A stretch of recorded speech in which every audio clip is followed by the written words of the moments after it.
私はこのグループを率いるべきではない。認めたらすっきりした。この悩みをこれ以上頭の中に抱えていたら脳が爆発してしまいそうだった。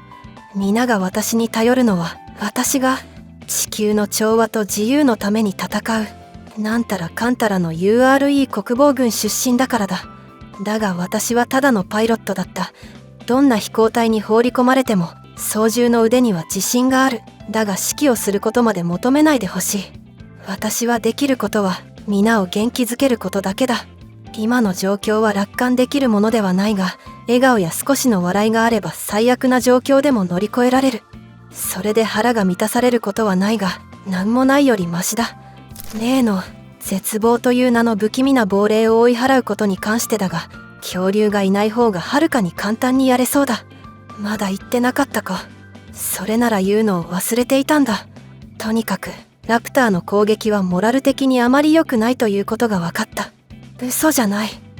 少なくとも天気は持ちこたえている。これで3日連続快晴だ。皆に連絡するというのも素晴らしいアイデアだった。私は自分の部隊から連絡があるといつも彼らを身近に感じていた。内容は二の次だ。彼らも同じだといいのだが、新入りから観光旅行を勧められた私がいつも空を見ているからだろう。どうしてもやめられないのだ。ここの空は本当に素晴らしい。完璧な青だ。体が随分と軽くなった。ベッドで眠ったというのも一つの理由だが、私のゴロつき部隊が強化されたことに安心している。我々が参加したこの大グループははるかに組織されている。シェルターの設置からエレメントの採掘、レーダーの設置まで行っている。それもそのはず、リーダーの一人は URE の特殊部隊出身だ。奇妙なことにここの人間の一部は連邦から来ているが、この状況がそんな彼らをもチームプレイヤーに変えている。テックの用意が整うまでこの調子を維持してくれるといいが、キャンプが大きくなるにつれて連邦民と私たちの間で緊張感が高まってきた。だから今日はその堅苦しい雰囲気をほぐすことにした。地球共和連合とテラン連邦の間で何が起ころうが他の地域は気にも留めない。この点については皆も賛成してくれるはずだ。これも私の巡り合わせなのだろう。私は年老いた連邦民とは良い関係を築けなかった。だが私は気づかないうちにサンティアゴと仲良くなっていた。実はサンティアゴはあることをしたことで非常に有名だ。彼は URE 本部をハッキングして私たちの最新のテックアーマーを逆行分析した。それがサンティアゴだ。彼がポップミュージックをこよなく愛しているということが分かった。非常に残念なことに彼は URE アイドルの新シーズンを見逃していた。ありえないことだ。今日上層部がようやく計画に同意してくれた。仮設の技術部隊によればノーブランドの飛行用テックアーマーを 1,2 ヶ月で仕上げられるぐらいの人員はいるようだ。完成後は誰かがそのアーマーを着て人助けをする。まずは私だ。私はテックアーマーの専門家だ。だから賞賛はかなり高い。他の連邦民たちがやる気になったのは新しい相棒のおかげだろう。彼らを納得させるには私が唯一の選択肢だった。プレッシャーは大きい。だが嫌いじゃない。少数精鋭、一対の羽、そして不可能な任務。それがダイアナ・アルタラスの全てだ。ああ、これこそが本当のスピードだ。それに空も会いたかったぞ。本当に美しい。この試作型のジェットパックは飛行機とは比べ物にはならない。ただ急ごしらえの割には思っていたよりかなりうまくいった。どうやら自分が思っていた以上に長い時間ここで足止めを食らっていたようだ。サンティアゴはしきりに貸し借りに関するジョークを飛ばしている。だが彼に対する借りは彼が思っている以上に大きい。彼には文明社会に戻るために音楽を届けると約束した。私があのガリ勉にしてやれることはこれぐらいのことしかない。防具一式は来週までには完成するはずだ。ようやく見せ場がやってくる。まあそんなものだ。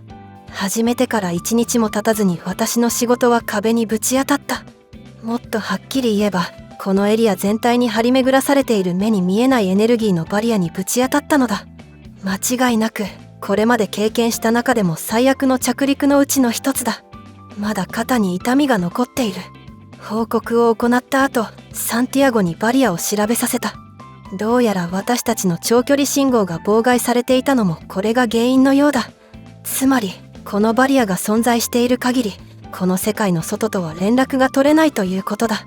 私たちは完全に孤立してしまった。もちろんこれを破壊する方法が見つかれば話は別だが、ついに目標を発見した。地平線上にあるあの3つのオベリスクがテレポート装置に接続されていて、その一つ一つが遥か上空の第4のシグナルとリンクしているようだ。何が待ち構えていようともそれを排除しなければならない。サンティアゴによれば、オベリスクのプラットフォーム上にあるセキュリティを回避することでそこに行けるようになるようだ。つまり外交的に接触を図り、謎のホストたちに贈り物を届けるということだ。リーダーたちはサプライズを何としても成功させたいと考えている。だから各々で個別に部品を組み立てることになった。作戦が始まる直前まで爆弾が組み立てられることはないだろう。捕獲者たちが気づいた時にはすでに手遅れだ。何ヶ月もかけて計画を立てた。部隊は完全武装だし、手作りの爆弾は見たこともないほど巨大だ。だがそれでも準備不足だった。他にどうすればよかったんだ。常に形を変える正体不明の物体に準備万端で戦いを挑むなんて不可能だ。私たちはプラットフォームの中央に荷物を運び込んだ直後に攻撃を受けた。素早く離脱するためには短い信管をセットして起爆させるしかなかった。爆発が起きる前にプラットフォームから飛び降りることができたのは部隊の半数以下だった。私も飛び降りている最中に爆発の熱風に巻き込まれた。私がサンティアゴを安定させていなければ彼もペースト状になっていただろう。もちろんこうなったのは全部プラットフォームを爆発させたことが原因だが、いずれにしても壊滅は免れられなかっただろう。一瞬で予定が狂ってしまった。本当にめちゃくちゃだ。プラットフォームを破壊したことで私たちを閉じ込めていたバリアは弱くなったが、空もなくなってしまったのだ。いや、空を形作っていた巨大なホログラムと言うべきだろうか。とにかくこの土地とその地表にある全てのものが人工の宇宙塔のように地球の周りを回っていることが分かった。ワイルドだと思わないか。ここが今にも崩壊しそうな場所でなければこの狂気をもっと楽しめただろう。荷物をできるだけ持って少し前に発見した洞窟に急いで逃げ込むことにした。地中の空気がここよりも濃ければ危機を乗り越えられるはずだ。どうやら間に合ったようだ。来た道を戻ってみると、そこは火の海だった。これは比喩などではなく実際に燃えていた。バリアから漏れている放射線と反射した太陽光が組み合わさってできた地獄絵図なのだと思う。これは自分の家の庭にあってほしいものではないので、洞窟のさらなる探索が必要だろう。幸運なのはそれが想定よりもはるかに巨大であったということ。これほどの規模なら相当大きな作戦基地が設置できそうだ。そしてその先はまだ考えるのはやめておこう。さあ気合を入れていこう、戦士よ。最近この基地のことが好きになってきた。本物のハイパーチャンバーを作れるだけのエレメントもあった。前よりも居心地が良い。だがなぜか落ち着かない。心を奪われてしまうような空がないのだ。それが問題だ。そのせいで考える時間が増えてしまった。奇妙なことに自分のネックレスのところにいつも戻ってきてしまう。母がくれたダビデの星のネックレスだ。無意識のうちにそこに手を伸ばしていることもある。なぜなんだ。私はこれまであまり宗教には熱心ではなかった。グライダーを使って頭をすっきりさせた方がいいかもしれない。ジェットパックが壊れたせいでこれしか飛ぶ方法がない。飛んでいる最中に何か面白いジョークが浮かぶかもしれない。この前のパトロールではホールステッドに負けてしまった。このままにしておくわけにはいかない。サンティアゴなら新たな策を思いつくと信じていた。アイドルの趣味は尊敬できないが、この状況を打開できるのは彼だけだ。オベリスクを徹底的に調査した結果、彼はより遠方のプラットフォームにつながる転送装置の開発が可能であることを確信した。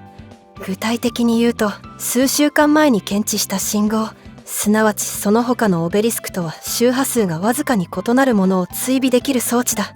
距離も他のものとは比較にならないほど遠い。このプロジェクトは数年を要する大規模なものになるが、全員が同意している。ゲートウェイプロジェクトがついに動き出したのだ。ゲートウェイプロジェクトの規模は想像以上に大きい。まだ半分も終わっていないのに、すでに目を見張る大きさだ。この大きさが私たちが移動しなければならない距離を物語っている。距離が長いほど転送装置は大きくなる。当然それだけ多くのエネルギーも必要になるが、すでにこの点に関しても解決策がある。オベリスクだ。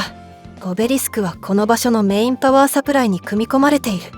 理論上はそのパワーを奪うことができる。問題は一度にその巨大な電流を流し込む必要があるということで、その方法も定かではない。しかし最終的には何らかの解決策が見つかるはずだ。私はそう信じている。なぜいつも私にオベリスクの点検をさせるんだ。どうにかして担当を変えてもらえないものだろうか。毎回ピッケルを使ってこの壁を登らなければならない。こういう時こそジェットパックが必要だと言っても、私のものは数年前から壊れたままだが、大災害後にジェットパックが役立たずになってしまった理由は結局わからなかった。おそらく環境が変わったからだろう。それでも地表に立ち向かう時には役に立つ。ただ自分がのろまになった気分になる。そうだ、鎧といえばこの前おかしなものを見つけた。焦げた胸当てとカリカリになった人間の死体を発見したのだ。経緯は不明だが、どうやら新たな客が来たようだ。このメイリンという女性は、彼女はこれまで会ってきたどの人物とも違う。彼女が数百年前から来たことが原因ではない。その目のせいだ。とても力強いのだ。まるで嵐を覗き込んでいるかのようだ。メイリンとそのペットを初めて基地に連れてきた時、基地は大混乱に陥った。だが今はもう彼女に驚く者はいない。私たちは彼女を信用しているが、彼女はそこまで私たちを信用してはいないようだ。雑用中以外は誰とも話したくないらしく、常に片手に剣が握られている。一人で生き抜くためには必要なことなのだろう。いつか安心して警戒心を解いてくれる時が来るかもしれない。そうすればその目の奥にいる本当の彼女に会うことができる。メイと出会うまで私は本当の努力というものを分かっていなかった。機械の操作の習得であろうと、射撃の訓練であろうと、彼女はいつも全力で取り組む。それに助けを請うこともない。課題を解決するまでひたすら向き合うことができる。正直私は彼女に憧れている。彼女が唯一リラックスしているように見えるのは、私とスパーリングをしている時だ。心を開いてくれている。由来は教えてもらえないが、私にジュジというあだ名までつけてくれた。今度その由来をかけて勝負を挑もうと思う。でも彼女が本気を出せば私などイチコロだ。彼女の身体能力は異常だ。どうやらまた無理難題に挑まなければならないようだ。それにしてもあまりにも遠すぎる。それで少し前に偵察チームが見つけたあの廃墟のことだが、誰が残したものなのかはまだ明らかになっていない。だがサンティアゴがその付近からの電子放出を検知している。どうやら結晶化した超電化状態のエレメントのかけらがあるようだ。それを手に入れなければゲートウェイプロジェクトの収束レンズは完成しない。私たちにはまだレンズを作る技術がないのだ。問題はそこで生き残るには防護服が必要だということだ。しかも偵察チームの半数は見たこともないような醜い生物にバラバラにされてしまった。過酷な旅になりそうだ。ミッションログ。ダイアナ・アルタラス注意。URE 第82飛行部隊。ミッション失敗時に備えてこれを記録として残しておくことにする。作戦エリアにたどり着いた直後、チームの大半を失ってしまった。ロホとフリンは標的への接近中に狙い撃ちされてしまった。残っているのはホールステッドと私だけだ。標的が廃墟にいることは確認できた。その場所はこのメッセージに記してある。この記録はここに残していく。それが終わったら最後にもう一度挑戦してみるつもりだ。それともしこれを読んだらメイにすまないがジェットの件の約束は守れそうにない。きっとお前なら気に入ったはずだ。間違いないと伝えてほしい。ついにネックレスが完成した。他の誰かに作らせることもできたが、メイが私にしてくれたことを考えればそうするわけにはいかなかった。最初は気に入らなかったのかと思ったけど、贈り物をただ受け取ることに戸惑っていたようだ。よくあることだ。だからお返しとしてジュジの由来を教えてもらった。みかんという意味らしい。彼女は私のことをずっとみかんと呼んでいたのだ。他のあだ名に比べたらマシで、彼女のあの顔を見れば許さないわけにはいかなかった。彼女はとても恥ずかしそうにしていた。その瞬間、私は思わず彼女を彼女は私の気持ちを理解していないと思う。完全には今はまだ。それでいい。焦る必要はない。ここを出ることさえできれば時間はいくらでもあるのだから。